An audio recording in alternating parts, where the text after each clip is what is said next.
Yeah. Let's go, man. What's up, Jordan Dwayne? How are you doing today, man? Man, I'm good, brother, man. How you doing? Hey, man. All all is well here It on my is. side. It As is. always, it's always a pleasure to have the time to ask you some questions. Love. Because as I'm sure your audience knows, you're always on the move. You're always going out and working on these ventures, and there's a lot of plans you have for the future. Man, we're going crazy. So, this year. first and foremost, let's just get right to it. So, when we're talking about Jordan Dwayne, what is the image, what is the brand that you want to put out there for the world to see? Oh, man. First of all, once again, man, I appreciate you for having me. But so that's crazy, and a lot of people ask me this question, and over time, everything evolves. Everything gets bigger, it gets better. But it's still the same overall, image of, positivity, motivation. But, we definitely rebranded and removed everything, not removed, I'm sorry, kind of pushed everything over towards the rock side now a lot more. But, with that, just definitely still trying to push out the vibration of positivity, you know what I'm saying? Just nostalgia, that's the whole goal, but just really putting out quality work, man. That's the whole effort behind everything we do is just quality, man. You know what I'm saying? Just trying to put out as good experiences for people, good, whether that's business, whether that's music, just quality, man. But definitely motivation, man. High vibes. Good, man. I'd love to hear that. And, I feel like that's something the world definitely needs. Man. So what's the scoop on a new project or new tour in the works? Give us some information. We're all eager to know. Yeah, so we definitely got a new EP we about to drop, man. It's 2025. Shout out to everybody who's been rocking with us since like 2008, bro. Honestly, bro, it's crazy. But yeah, we keeping the new music pumping, bro. We got a new EP we definitely about to drop. I don't want to say the name yet, but by the time this probably get out in the world and everybody see it, it's gonna be known. But we definitely got a new project we about to drop. The tour for 2025. We just posted everything, let everybody let the world know. But we definitely coming to a city near you. Shout out to London and Germany. We going overseas with it, bro. So it's a lot, man. It's a lot we got in the works, but consistently putting out new music even after that EP. We're gonna keep dropping new stuff. Staying within, like you said, staying within the brand, staying within the image, everything that we're trying to do. But definitely with the different tours, and even after the first tour ends, we're gonna really backdoor and hit them with a whole second one, like quarter three, quarter four. So staying busy, man. So out of all the stops in your next tour, which city are you looking forward to playing in the most? Man, I can't even. Man, it's crazy that I don't want to hurt nobody's feelings, but I'm definitely excited to see everybody everywhere. But I'm definitely excited to go to Jersey. I'm definitely excited to go to Germany too, man. Like that's gonna be crazy. We love London. We done stopped in London before, but I'm definitely excited to see Germany. It's a different vibe, man. Shout out to everybody over there in Germany, baby. We coming, man. It's gonna be lit. Sweet music, man. So this new project that you're working on around, I know you have a propensity to switch genres, try new genres, bring new things to the music game. So this new project, what area of music are you looking into exploring?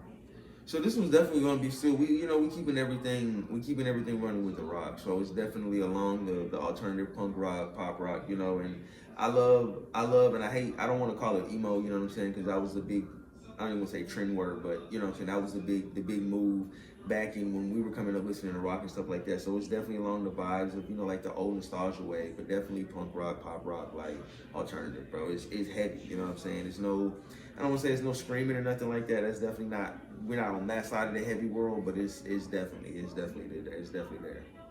So how do you navigate releasing rock music as a black artist when it's often labeled, as a white subgenre, despite its roots and black culture and coming from jazz, R&B? How do you navigate getting that space amongst rock artists when dealing with those other perceptions? Man, that's a crazy question, bro. So like, without getting too political, bro, and I don't like really, like fact dropping on people who just, they stuck in believing what they believe. But if you look back to the origins of who created rock and the color of their skin, that tells you everything right there. But it's like there's no rock has no boundaries, when people and I hate saying it like this, but it's like I hate when people of my ethnicity say, rock isn't necessarily for our people or stuff like that. That's just it's a different way of thinking about things, but it's a closed-minded way of thinking of things. Because it's like rock has no boundaries the same way rap has no boundaries, the same way country has no boundaries. Like there's no There's no, you know, it's only for this specific type of person. So, you know, it shows, but it's like at the end of the day, like when you go to different types of concerts, you go to specifically to rock concerts, you know, it's all nationalities across the board. So it's no right or wrong with anything. The way people think, you know, that you can never change anybody's thoughts and what they think, you know, however they brought up, that's what they're gonna continue to believe. But it's like at the end of the day, rock is for everybody, you know, and it's just an expression thing, you know. Different people understand rock on different levels, so people understand it, they get it. Yeah, man. There's nothing nowhere that says you can't blend two genres of music. Like they have emo rap now, you know. Facts, very true, very true. So, what's your take on how the music industry markets black artists and genres outside of hip hop or R&B? Have you experienced any pushbacks or limitations with putting your music out there that doesn't fit into hip hop or R&B? Yeah, so you know it's crazy, bro. Like, you know, like watching, and shout out to Beyonce for going really heavy into the country side and opening up so many doors for other black people that were doing country music, because now it's a wider door for people to see it. It's like there's a lot of black rock artists over the years, like over the, you know, since the 60s, 70s, 80s, 90s, like there's been a lot of punk rock, heavy rock bands that were black people, you know what I'm saying? And at the end of the day, it's like you see what you're looking for. So there's definitely different sides of the people who are really more on the hip hop side. They did, and I mean, I say that because I spent a lot of time doing hip hop too. I didn't realize how many actually black people there were involved in rock already, like before me. So it's like you notice what you know, and it's like when you see that there's actually a whole thriving side to the other side of the community, you know, the rock side. It has, you know, it is deeper than just, you know, skin color, but it's like there's really no limitations. I feel like being black doing rock, because there's not a lot of us doing it already. So there's not necessarily, well, for sure, more opportunity, but it's like it's how you come at it at the end of the day too. But no, I don't think there's no, you know, I don't think there's any unfairness when it comes to the game. Like there's definitely a lot more predominantly black money being pushed in hip hop, if that makes sense. But it's like on the rock side, it's like what's good music is good music. If it's out, it's out. Okay, yeah, you mentioned not a lot of black artists really getting into rock because of, you know, perceptions and all that. So do you feel a sense of responsibility to address any racial issues through music or what? Yeah, and I mean, not even necessarily through music, but just breaking the stigma. You know, shout out to people like Lenny Kravitz and everybody under the board. You know, you go all the way down the line. It's like there's no rule saying black people shouldn't do rock music, and that because it is more predominantly, you know, a lot of white people that do it, and you know that means nothing. I mean, they're amazing at it. You know, it's like I said, there's no color barriers in my mind with anything. So it's like, at the end of the day, like telling people and expanding rock into, you know, communities that didn't fully understand it. Like there's a lot of hip hop communities like in different parts of the world. Well, they may not have been exposed to rock, and that's just because that's what they weren't brought up to. So it's like I feel like it's definitely me being who I am through all the companies and the things that we do. We bring in, you know, philanthropy to the city, helping people doing what we do, you know, introduce them to a different side of music for sure. Like definitely so. Like I'm here to, you know, change and bridge the gap, change a lot of things, make things different for people, make people understand, you know. Yeah, man. Yeah. Okay. So how do you feel about the current state of rock music? Has it become too commercialized, watered down? Is no one, you know, being aggressive or trying to put a new edge out there? I mean, and you know, it's so crazy. Music changes, bro. Like you can't put out the same music over the years, or it's, you know, like everything has to change. So with that being said, like a lot of the new stuff that's out, like it's a lot of creative people out. I'm not bashing nobody new. Like I see a lot of creative things out. There's a lot of what people call mainstream, you know, like at the end of the day, like what's on the radio is like what a lot of people want to hear. So I don't really consider that mainstream, but it's like rock has changed so much from, you know, the 70s, the 80s, and 90s to now, just all the different bands, different subcultures of rock and stuff like that. Like at the end of the day, you know, what's public and really big, obviously the people chose that to be big, you know. It's like, yeah, the labels kind of have their interference with what they want to make big, but it's like the people choose at the end of the day. Like, yeah, it's a different sound now than it was 10, 20, 30, 40 years ago, but that's what people like, man. You know, shout out to all the amazing musicians who are doing what they're doing, because that's what it's about, just keeping everything innovative, you know. Like, nothing's bad. Everybody has different perspectives. So to say something is bad is like disrespectful, I guess, you know, to people's art, but it's like, it's all perspective. Okay. Yeah. You know, just wanted to get some insight from your perspective. How do you handle, you know, any criticism from within the black community that you might have received about, you know, you're labeling your music, your rock music, as not being black enough? Ooh, that's heavy, bro. I mean, I pay attention to it. I hear it. I see it. It don't like nothing negative affects the bubble. You know what I'm saying? So it's like, at the end of the day, like not everybody's gonna agree with what everybody does. You know, if you don't have enemies, first of all, you're not standing for nothing.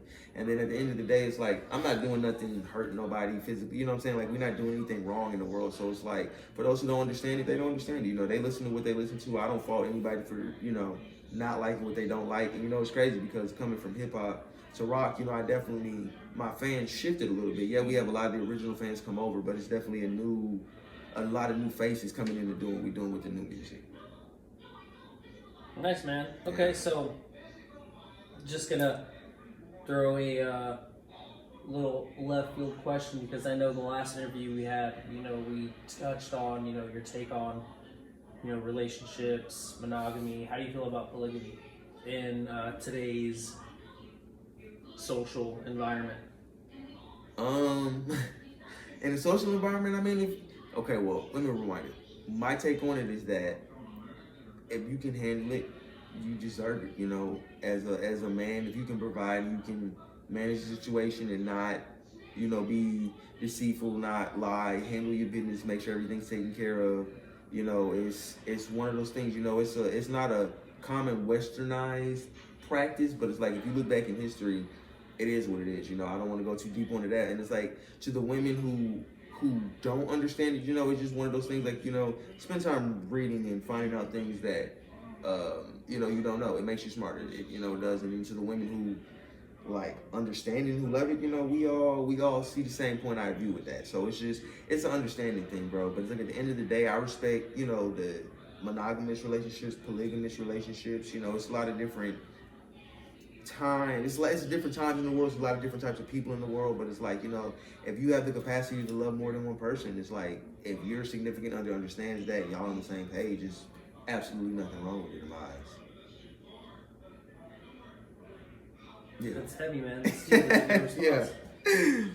So just want to wrap it up, Yeah. You had a career spanning 17 years now? Sure, we've been going crazy for a minute. 18 years. Yeah. So during that time, what's been the biggest inspiration and motivation, that keeps you going, keeps you moving forward? Man, it's crazy, bro, that you asked that, It's a mix between, like your big reason why, it's a mix between family and friends and their personal promises, bro. And it's like, you staying true to yourself. Like at the end of the day, we love this music stuff. I love getting money and I love keeping my word, bro. So it's like, with that all coming together, we're going to run these businesses. We're going to take care of everybody around us. We're going to make sure everybody around us good. We're going to stick to the promises that we told everybody, like, we got to make this work, bro. So it's just one of them things, like, at the end of the day, like, giving up is just not an option, bro. Like, you can give it up, it's just not an option, bro. Like, everybody we made promises to, like, we can't let them down. We got homies that ain't here no more. We got family that ain't here no more that, they passed away believing in what we were doing, and was following the movement along what we were doing. It's like, if we let them down, if we give that up, that shit is disrespectful, bro. So, you gotta keep going hard. Well, man, that's all the questions I have for you. As always, man, it's always a pleasure to spend time and get to ask you these questions. So, man, until next time. Appreciate you for having me, man. Let's get it.